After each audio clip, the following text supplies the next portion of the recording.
what about the US? So wild card that you received, how did that come about? And first of all, let's go into that. How did that come about? Well, it's pretty fortunate to be Australian. Obviously, not only having a home Grand Slam, but they have wildcards in the French Open and the US Open, which they exchange with the other federations. So France will have one in the Aussie, same as the US. So yeah, I was lucky enough to receive that. Being there was only one spot, and there was obviously a few people probably in the running, and I was super lucky and obviously grateful to have the opportunity to play in that. It was my first main draw of a Grand Slam. I was playing tournaments over there and playing through the year and expecting to be in qualies. So I prepared as though I was. And then when I knew that I was playing in the main draw, I then was able to play another ATP 250 the week before the main draw. So that was also a bonus. And no, it was a pretty cool experience for sure. Yeah, nice. And you went on to win your first round. So tell me about how that was. How was it winning your first round, playing 5 sets, correct? Yeah. Yeah. Because different beasts, playing 5 sets at a Grand Slam. Talk us through the kind of emotions and what it was actually like.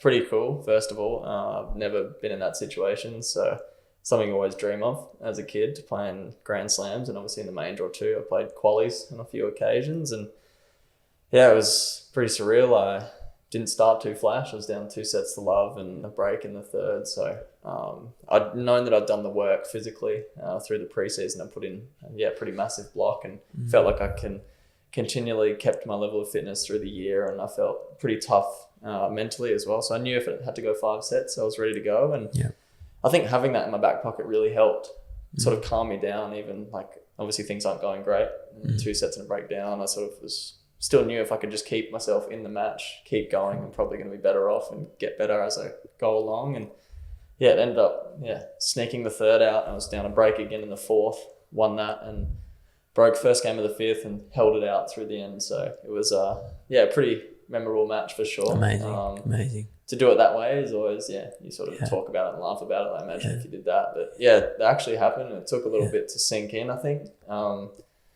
Probably not even until after the tournament, but no, it's obviously a testament to the work I've been doing. And I was very happy with the match I played and getting through that one. 100%. And then 2 days later, you played another 5-setter, and you had it. You were up. Were you up 2 sets to love? And it was almost like the reverse situation.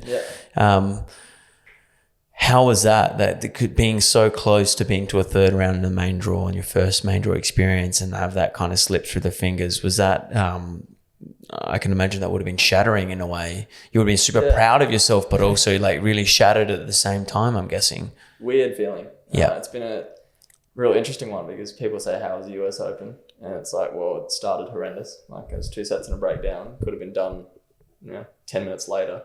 To get through that was awesome. It was fantastic. And then fast forward a few more sets, and I was very, very close to being in the third round. And not only to be in the third round, but the opportunity to then continue. You never know how far you could go. So yeah, it was a tricky match.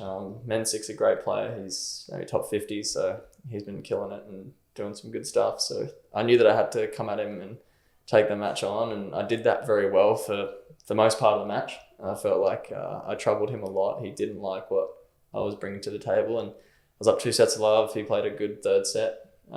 Didn't really have many chances there, but fourth set had a couple match points as well, which was pretty epic. But I felt like I played those points on my terms. I played it as well as I could have. No regrets. You played it. I think, that's be a pity in those moments if you held back or you did something that you wish you didn't. But look, I think I played those points as well as I could have. He was serving as well. He probably got a bit of an advantage, and there's a reason why he's ranked where he's ranked. He played those points as well as he could too, and didn't give me anything. But yeah, look, it was nice that I didn't completely fold after that as well. To lose that, maybe lose 7-5, 6-2 or 6-1. I lost that set in a tiebreak.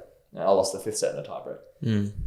So it was an epic experience as well. Night match, US Open. I would wake up in the morning years and years ago and watch those matches, on TV here. So kind of be, flipping that situation and have mates back home watching me playing a night match at the US Open was pretty cool. And It's nuts. yeah, okay, it stung a lot. I think initially I was pretty disappointed, and it was kind of, obviously flattening, but it's kind of how tennis goes. And less than 24 hours later, I was on a plane back home, and that's just the way it rolls. Yeah. Life, man. Life on the tour. Insane.